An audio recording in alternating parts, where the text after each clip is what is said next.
नमस्कार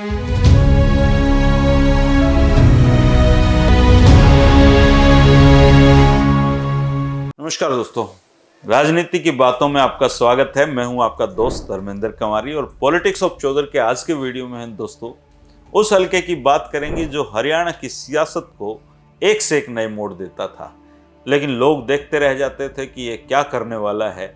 वो हलका है दोस्तों नरवाना। आरक्षित हलका बनने से पहले ये दिग्गज नेताओं के चुनावी मैदान का किला रहा और मतदाताओं ने भी यहाँ खूब खेल खेले। 1962 में सरजीत जींद जिले का चर्चित नरवाना विधानसभा क्षेत्र प्रदेश की सियासत में लंबे समय तक सुरजेवाला परिवार का गढ़ रहा और एक दौर में ओम प्रकाश चौटाला जी ने भी यहाँ से प्रभावी दस्तक दी। ओम प्रकाश चौटाला जी 2 बार यहाँ से विजयी हुए और 2 ही बार वो हारे भी।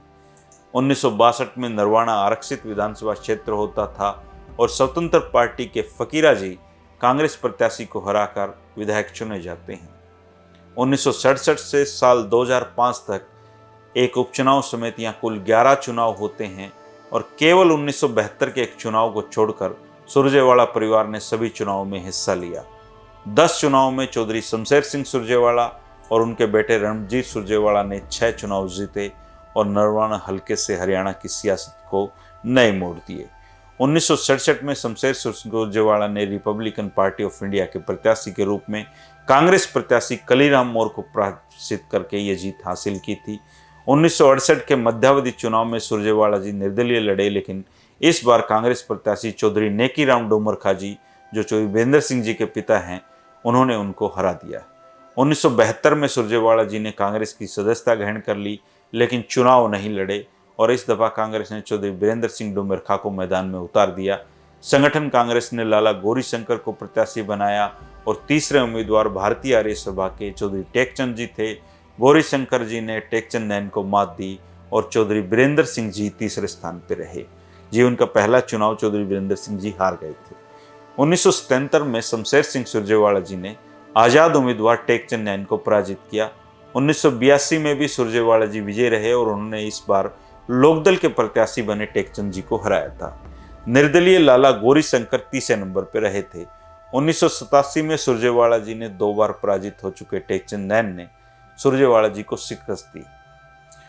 1991 में सुरजेवाला जी ने इस बार होइपा से चुनाव लड़ रहे लाला गौरीशंकर को पराजित करके वो विधानसभा में पहुंचते हैं। जनता पार्टी के टेकचंद नैन तीसरे स्थान पर इस चुनाव में रहते हैं।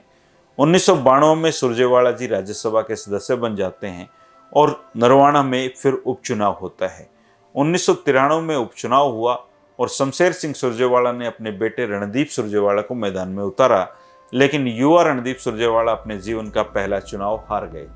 रणदीप को मात देने वाला कोई साधारण नेता नहीं बल्कि हरियाणा की राजनीति के दिग्गज खिलाड़ी ओम प्रकाश चौटाला जी थे। लेकिन 1996 में रणदीप सुरजेवाला जी ने चौटाला से अपनी हार का बदला ले लिया और साल 2000 में ओम प्रकाश चौटाला जी ने रणदीप सुरजेवाला को फिर से हरा दिया। अब बदला लेने की बारी रणदीप की थी और 2005 में रणदीप ने चौटाला साहब को परास्त कर दिया। 2009 में नरवाना फिर से आरक्षित हो गया और इस तरीके से चौटाला साहब और रणदीप सुरजेवाला जी जो चुनावी जंग चल रही थी उसका अंत हो गया। 2009 में रणदीप जी कैथल शिफ्ट हो गए, जहाँ उनके पिता चौधरी शमशेर सिंह जी ने 2005 में जीत दर्ज की थी।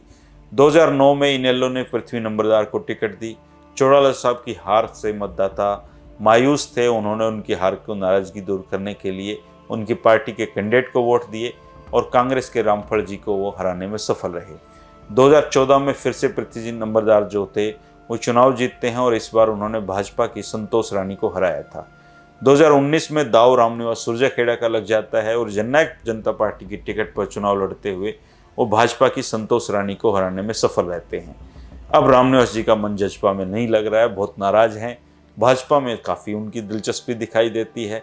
भाजपा 2 बार संतोष रानी को टिकट देकर चुनाव हार चुकी है, इसलिए 2024 में ये बड़ा बात होगी कि नरवाना किसको अपना विधायक चुनता है। अगर आप नरवाना हलके की राजनीति को समझते हैं तो ज़रूर कमेंट करके बताना दोस्तों कि 2024 में नरवाना किसको चुनकर विधानसभा में भेजेगा। ये हमें बहुत बड़ा एक व्यापक दृष्टिकोण बनाने में मदद करेगा, राजनीति को समझने में मदद करेगा। इसलिए आपके मन में जो भी ख्याल हो आप जरूर कमेंट करके मुझे बताएं। कल फिर मिलेंगे किसी और एक हलके की कहानी के साथ।